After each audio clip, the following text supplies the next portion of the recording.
another episode of H&E Unplugged. My guest today is Mrs. Dorrington, the very first guest on the podcast. Thank you. Round of applause. Thank you for being on the podcast as the first guest. H&E Unplugged is a chance for us to interview teachers and students. We'll ask the teachers questions about their subject as well as a quick fire round at the end. For future episodes we want to interview more teachers and students and also talk to the student-run groups like Dare Group and Kaleidoscope. Right, you ready for your first question? I am. Go ahead. Okay, so should drama be mandatory at GCSE, do you think? No. Right. But bear with me because I know you would have expected me to say yes. Yes. Nobody should ever be forced to do anything. Yeah. I think where drama needs to be mandatory is Key Stage 3. Right, yeah. We're very lucky at H&E because they know the arts are important and they make it central to the school. But in relation to drama as a compulsory GCSE subject, you know, you will recall what it may have been like in year 8 or year 9. You'll have those people that want to perform, don't want to perform, etc., etc. Imagine those people being in your GCSE class that absolutely did not want to be there, would therefore potentially, you know, make it uncomfortable for other people. We're very lucky at H&E because people are respectful for each other. There are students out there that will giggle when someone's performing and such like, and that can really undermine people. So whether it should be mandatory at GCSE, then the answer is no. Mandatory at Key Stage 3, not as a carousel subject, but as a subject that is weekly. What people need to understand is all those transferable skills that you learn within drama, problem solving, verbal reasoning, the ability to listen and actively listen. Confidence as well, I guess. Confidence, empathy, we need empathy more than anything in the world right now because that aspect of acceptance and empathy and understanding seems to have been lost within communities. But obviously if you're going into law, sales and marketing, publicity, you know, you don't have to be an actor to want to be an actor to be able to use the skills. Any advice that you want to give to students that want to do a career in drama or theatre, i.e. me? Believe in yourself, stay humble. The biggest thing that directors, casting agents are looking for, whether it be behind stage or indeed as a performer on stage, they're looking for the ability to be able to work with you, and it comes back to those transferable skills again. You know, you may have the best ideas in the world, but if you think you are the best, then actually you're not then going to take feedback. When people go for auditions for drama schools, when people are auditioning for castings, the casting agents are looking, or the drama schools are looking for how you would work in a group. So that workshop performance group that they're running is probably more important than your audition. Because they're seeing how do you work with other people. Totally. What did you take for A-level and GCSE? So when I did my GCSEs, I really wanted to do drama GCSE, but they only ran one class and everybody had signed up to it. I didn't get to do it. But at the age of 18, I went and auditioned because I wanted to go to drama school. And I did A-level drama and theatre because obviously there was space to be able to do that. I wanted to go to drama school. I was good enough to get a scholarship. But my father earned too much money, so I couldn't. It wouldn't pay for me. And my parents very much raised me that nothing is handed to you on a plate. So you have to work for it. So equally, they wouldn't pay for it. So I was in catch-22. So basically, I then started running youth theatres because I auditioned at the age of 18 for something called Young Stars of Tomorrow.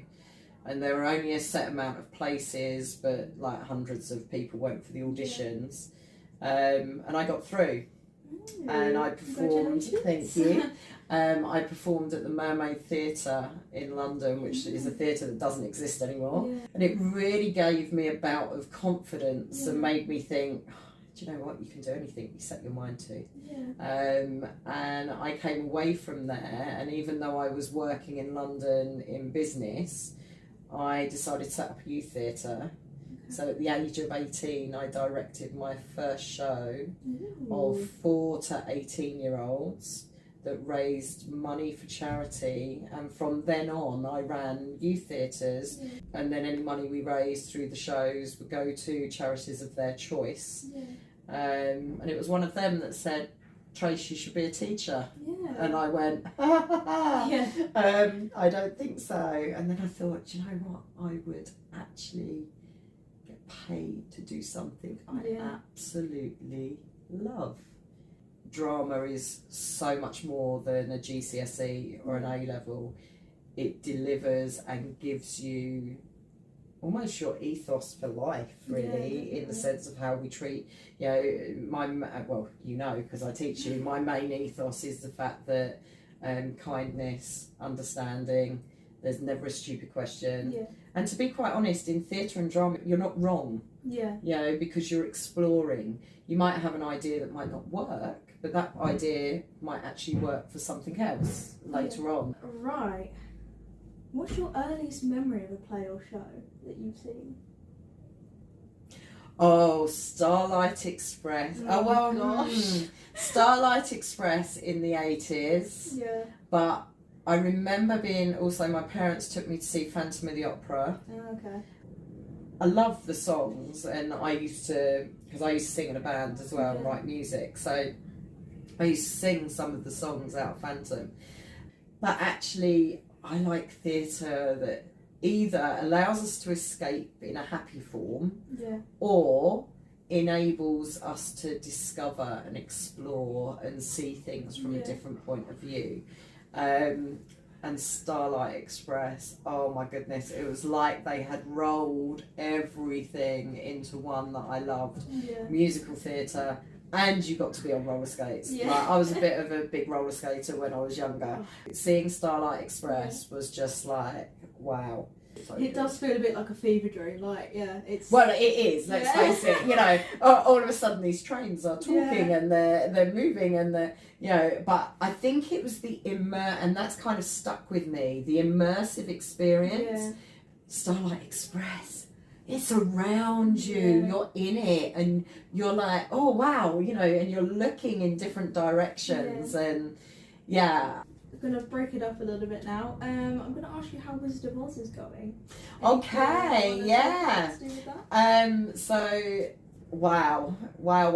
The talent in this school is just unreal. The auditions actually took 3 weeks to complete because of the fact that, oh no, I want to see them again, or I want to see that person again. So we're starting to block.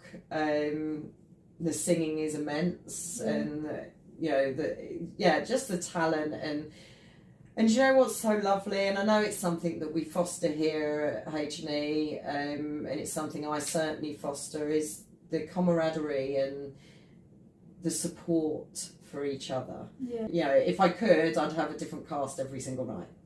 Because all those people that were so good could then perform it.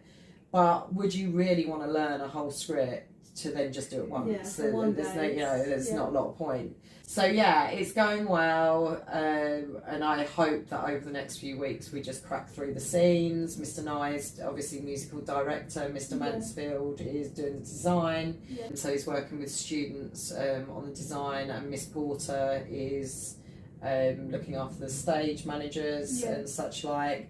And then you've got Mr. Clayton, who's producer. So, and then you've got one of our students, Sid, who's assistant director to myself. It's really important for me that students are very much involved.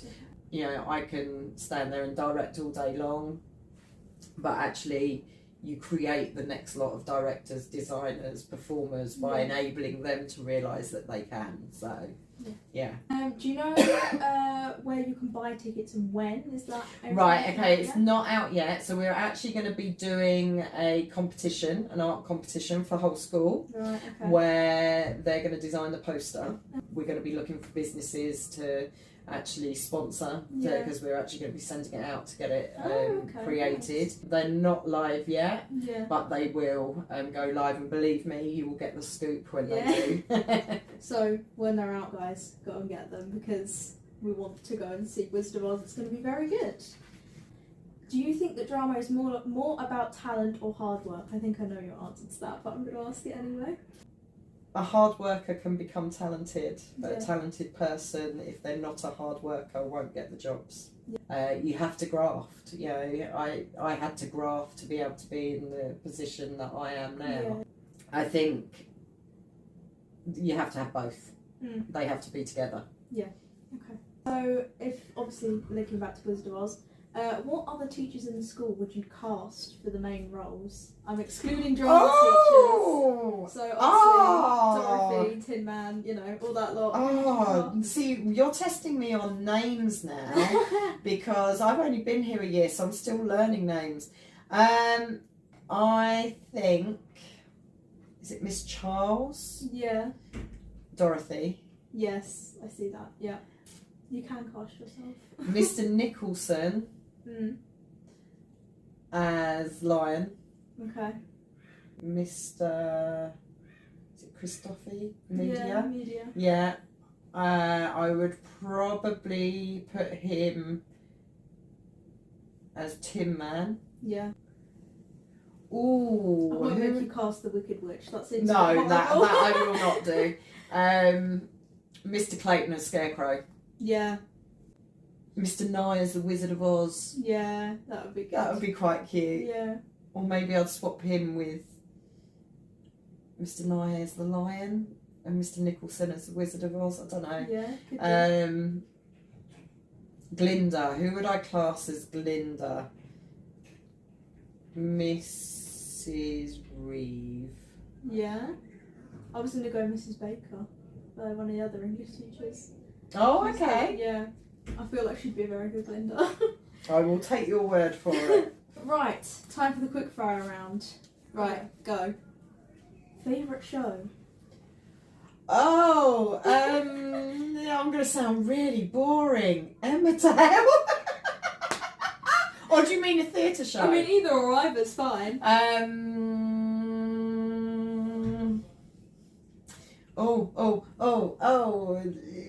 MJ the Musical. Okay. Ooh, good one. Most recent show that you've seen, as in like theatre? I saw Born with Teeth and also then Ghost Stories. Yes. Low-key traumatised from that one. Yes, yeah, let's not talk about that. A show that you think is the most influential? For black boys who consider suicide when the hue gets too heavy. Okay. A show that you think has the best design, as in like costume set? Oh, it's either got to be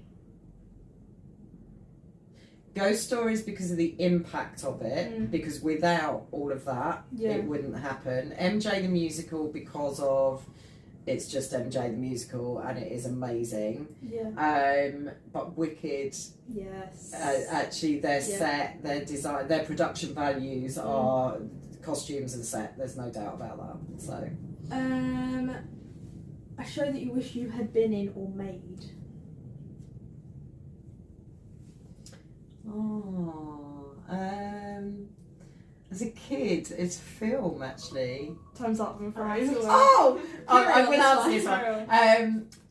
It's a film, but I always wanted to be in Gone with the Wind. Oh, okay, nice. Very nice. I was going to ask, because we were planning on having Mr. Mansfield here as well, whether you think the West End or Broadway is better, but...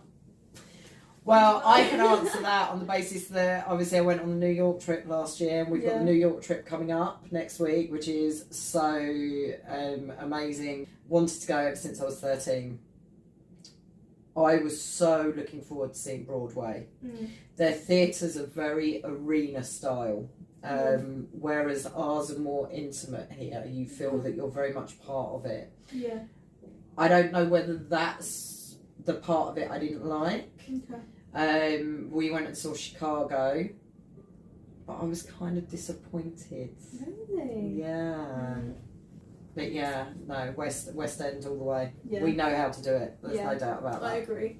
Right, so that concludes the first episode of H&E Unplugged. Thank you for being on. Before you go, can I ask you who you think we should have on next on the podcast? Any recommendations who you think would want to be on? I think it would be nice for you to have kind of the unsung heroes. Yeah, the teachers, the senior leadership team, obviously we're kind of the face of the school, if you like. We're the people that parents will talk to and such like. But you've also got all those people in repro, you've got all those people in the office, you've got HR, you've got the finance. So I think do something different. Go for one of them and actually find out what it's like behind the scenes of, and you know, all the amazing trips that we do, and Mrs. Butler does an absolute sterling job. So if you guys liked the content, then please like and subscribe to the network YouTube channel so we can do more videos like this. Stay curious, stay connected, and we'll see you in the next episode. Bye. Bye.